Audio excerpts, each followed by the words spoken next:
السلام عليكم دكتور عبد السمد نقي مدحوينها أوذر ستيت كسر دو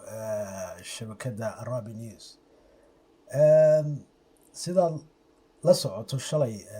waxa baarlamaanka ingiriiska ka dhacay in xildhibaano ka tirsan ingiriiska ay baarlamaanka ka jeediyeen waxa ay ugu yeedheen dood taas oo sida la sheegay xataa maamulka somalilan ay ku noqotay yaab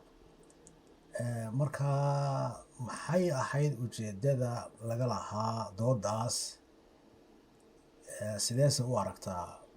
dr cabdisamed nageye kusoo dhawow bismillahi raxmaani raxiim waxa weeye ummadda reer awdal dhammaantood waan salaamayaa salaanka dacdi wixii shalay meesha baarlamanka ka dhacay horta waa la arjoongareeyo didaa loo dhigay waxa weeye waxaasi wuxuu ahaa sheeka maxaan ku idhahdaa niman ummadda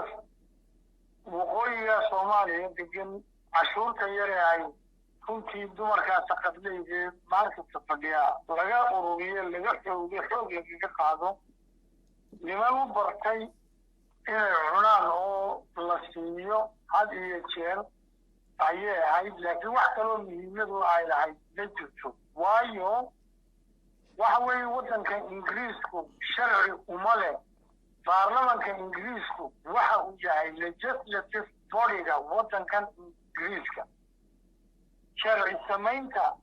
hay-adda sharci samaynta ee waddankan ingiriiska weyn jurisdictionkiisu badda english journalka ma dhaafo waayo adduunyada kale isagu uma taliyo waddan walbana international looga marka la eego waddan kasta oo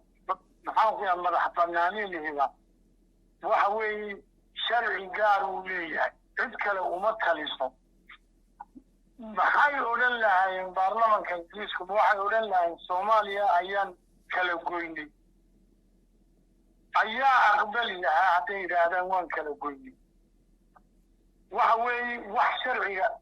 maraya internationalka maaha midda labaad waxa weeye waxa dowladda ingiriiska lagu dacweyn karo weeyaan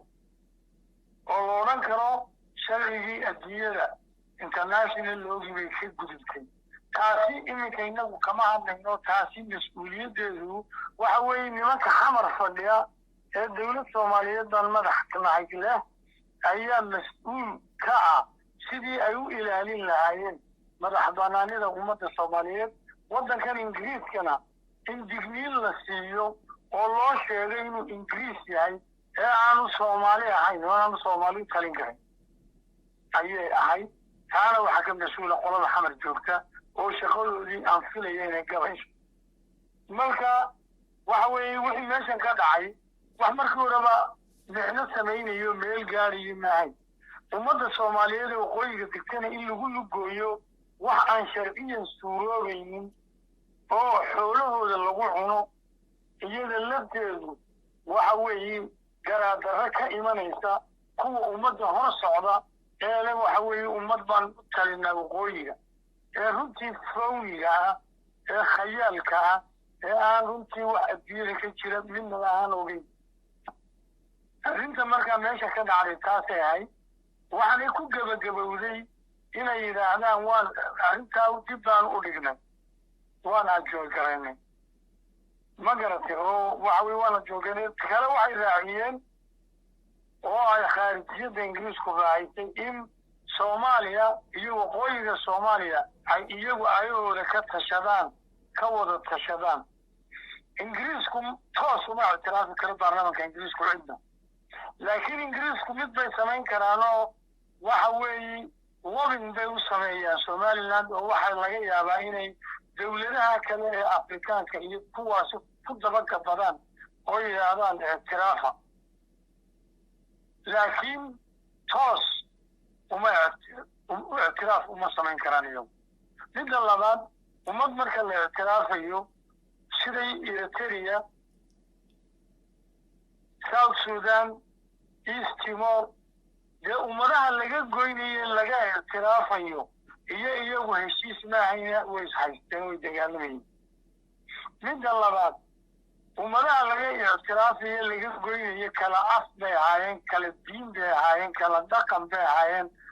kala aragti bay ahaayeen anay isku ekayn hadda ninka soomaaliyeed waa nin soomaaliya ma nin soomaaliya nin soomaalinimadiisa laga ictiraaf maxaa loo ictiraafay muxuu noqonaya waxa weeye taasi su-aashaasi jawaabteeda kuwa ummadda soomaaliyeed soomaali ma nihin leh iyagoo soomaaliya kuwaasi baa jawaabteeda bixin doona laakiin anigu waxaan ogahay wixii meeshaa ka dhacay wax kale maahayna khayaal lacagta masaakiinta ee cashuurta hargeysa lagaga qaado iyo burco iyo lowyacade iyo boorame iyo gorayaco wey sidii loo cuni lahaa wasalaamu calaykum